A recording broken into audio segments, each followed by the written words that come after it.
Transitioning from the military is never straightforward. I mean, regardless of your rank or trade, there's always loopholes, barriers to cross. Coming from a foreign and commonwealth background, it's actually a lot more difficult because you haven't got three things, which is network, you haven't got the credibility, and you certainly haven't got the community around you. So having to maneuver across these barriers, hurdles, takes some time. And I think for most foreign commonwealth, they do find themselves in this same transition, and for some of them, they do find them lost in transition while doing so. As you've gone through the process, you've realised how difficult it is, particularly, as you say, for foreign commonwealth military leavers. You've written a couple of books. Your new one is called REINVENTED, Leavers to Leaders in Practice. Now, tell us a bit about this book. This was quite interesting. I was at the time, it's been 4 years already since I published the first book, Leavers to Leaders, which is a bestseller. So it was time for me to really do a second edition of that book. And doing so, I realised there was a lot more to say. A lot more, the world's changed since COVID. And now we find ourselves working more in a remote environment. So I realised that for the readers, people that want to reinvent themselves, then there are a lot more, a few things they have to do to put in practice in order to reinvent themselves. So the method behind the book is called Reinvent. And through that, I go through the 8 steps that you should be using to reinvent yourself after life in the services. Yeah, it's a fascinating read and lots of information there. And you've also got segments within the book from ex-military personnel as well that have gone on to run their own businesses. So I have a podcast called the LOS Cast, where I've interviewed many service leavers from different ranks and positions who have actually reinvented themselves, from MPs to those working in businesses, those that are actually flying aircraft, those that are working in commercial trades. So I have handpicked those people, handpicked 8 of them to actually be part of the book, and 6 of them are featured in these Leavers Leaders, because the thing is, you got to remember that everyone have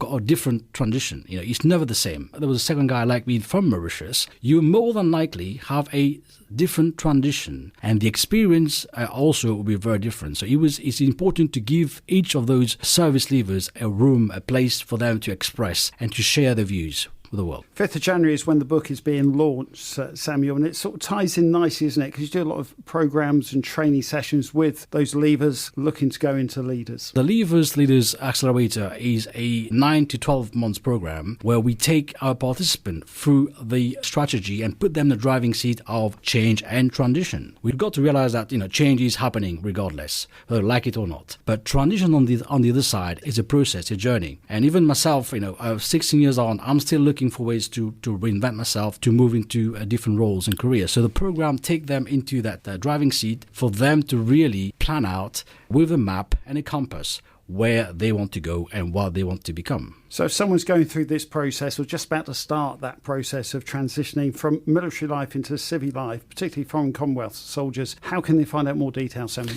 So very simple. Go on leaversleaders.com, and there are a couple of stuff you can do there. You can find out the LOS inventory program that we have is free. They can assess themselves where they are, where they need to go, because it's important to know where you are right now so you can plan where you want to go in the future.